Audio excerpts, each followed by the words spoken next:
I am Elysian, descendant of both the Chozo and the First.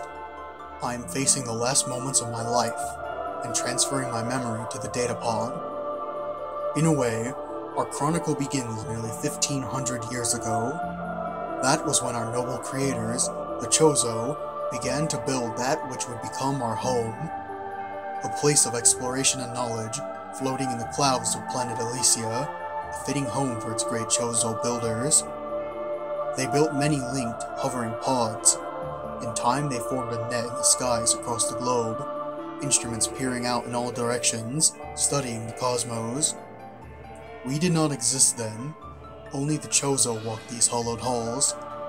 To the distant stars they looked, and a great many things they discovered, including that which would later spell grim disaster for all. Several decades passed for the Chozo here at Elysia. The harsh winds and storms began to take their toll on the station, and upkeep began to take up more and more of their precious time. Seeing a need for assistance, they created us. The first Elysian, built by Chozo hands, stepped out of the mechanic crash 1450.82 years ago. Crude by our current standards, the first was soon given the greatest gift of all by the Chozo. To better assist the creators, the first was given self-awareness. To all other Elysians, the first shared this Chozo gift. This event marks year 1 of the Elysian Reckoning.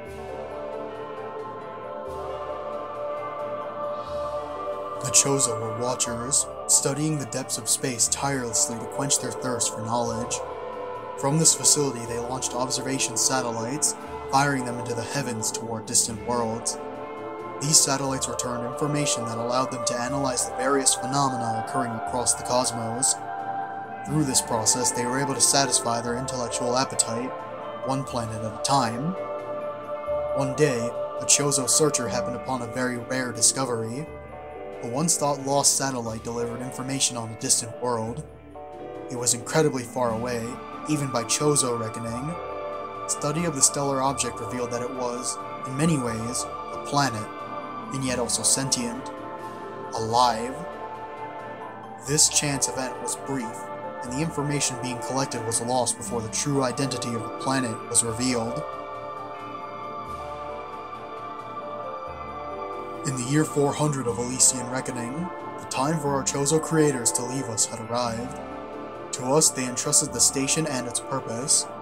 We were to stand vigil and watch over the station until the time when others seeking knowledge and enlightenment arrived.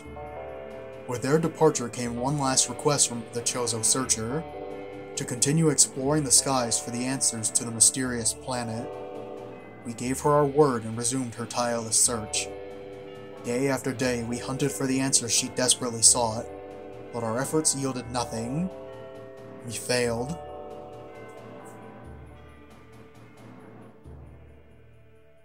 By the year 600, we of Elysia were low on critical supplies and fuel.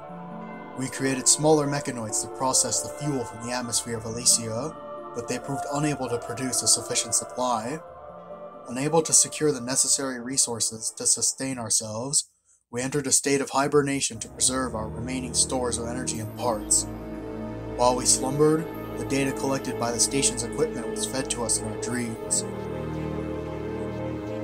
During this long period of sleep, we had many dreams.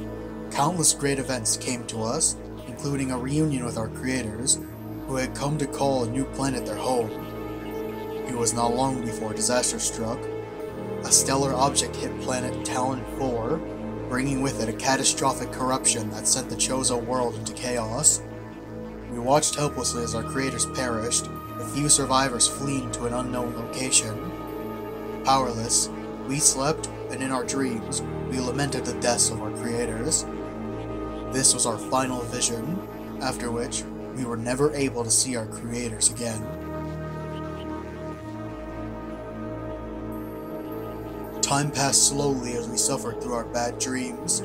We endured their visions until finally, in the year 1455, our automated defense systems were triggered. A number of aliens, well armed and armored, had penetrated our battle screens and entered Elysia Station. Per protocol, We were revived from our stasis to defend our home. As we mustered for battle, the aliens communicated with us and declared themselves to be under the banner of peace. A truce was called, and soon we began negotiations with the Galactic Federation. The Treaty of Elysia began a new era of prosperity for us. The treaty brought with us new supplies, fuel, and parts from the Federation. In return, we allowed them to use Elysia Station as they saw fit. They were glad to use the station's powerful scientific systems and gleaned a great deal of knowledge from our databanks. Unfortunately, the harsh atmosphere of the world was dangerous for the Federation researchers. They proposed to replace the humanoids with a single artificial intelligence unit, which they called Aurora. Aurora was placed within one of our floating pods and connected into the station's network. This connection allowed Aurora to control not only the facility, but us as well. Our link allowed us to reap the benefits of the Aurora's own connection to the Federation's Aurora network. The units were capable of communicating with one another, regardless of the distance, and vast amounts of information were passed down to us. As the years went by, we aided the Aurora and our Federation allies in their research. We studied potential enemy threats and collected data on their activities. It was, in some small way, a means to atone for our inability to help our creators years ago. Through our alliance with the Federation, we were able to prevent many disasters and bring an end to numerous threats in the cosmos. We are not certain if that was what our creators could have wished to happen, but it certainly was a peaceful life. It was approximately 5 months ago that our systems detected a meteor-like object collide with a planet in a nearby galaxy. The impact was followed by a spreading corruption identical to the one we saw devour our creator's planet. More so than ever, we were determined to aid the Aurora and discover the source of these objects. Months passed before we could uncover its origin. It had come through a wormhole from an incredibly distant planet. We studied this link between the Terran space and the location it was connected to. As we delved deeper, it became clear that this was the mysterious planet the Chozo Searcher had been seeking. The living planet was aggressively attacking the other worlds, hurtling parts of itself across the cosmos like missiles. We'd finally discovered the source of these corrupted meteors. It was about 1 month ago that we made our revelation, but all attempts at transmitting the critical data to the Federation were unsuccessful. It appeared that the Aurora unit had become disabled. We tried desperately to restore the Aurora, but it had been corrupted by an unknown virus. Our only means of communication with the Federation was severed. 1 week after we had lost communication with the Aurora unit, we witnessed the living planet strike again. It sent forth several stellar objects, one aimed directly for us. It streaked through the clouds of Elysia, destroying a large portion of our home, ultimately striking the distant core below. Soon our sensors detected the presence of strange energy. Our readings matched with the Federation's data. This was the same toxin that corrupted countless other planets in the Creator's world, the galactic scourge called Phazon.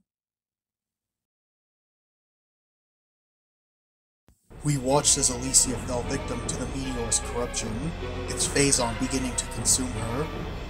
High above the noxious surface, we continued to collect data on the object.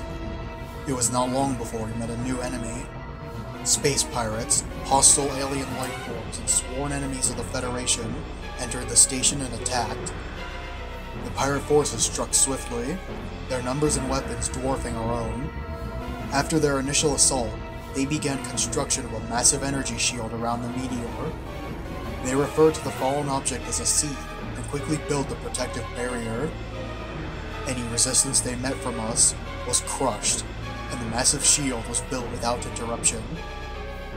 Our attention then turned to the pirates themselves. If we could not stop them through combat, perhaps there was another way. Our studies quickly yielded unexpected results. All the space pirates were corrupted by Phazon, but unlike other life forms, they were actually being sustained by it. This Phazon kept them alive, and it appeared to control their minds with a will of its own. The 2 weeks following the seed's impact were disastrous. Like the Aurora unit, we too were infected with a Phazon-based virus. The spreading corruption consumed many of us, putting us under space pirate control. It was not long before only a handful of us remained. During this time, there was but a moment that we received aid. Gore, the hunter dispatched by the Federation, arrived here to restore the Aurora unit. Our hope quickly vanished as he too was corrupted by Phazon and lost his own will. He now leads the assault on the remaining survivors, taking more and more of the station over with each passing day. There is no hope left for us.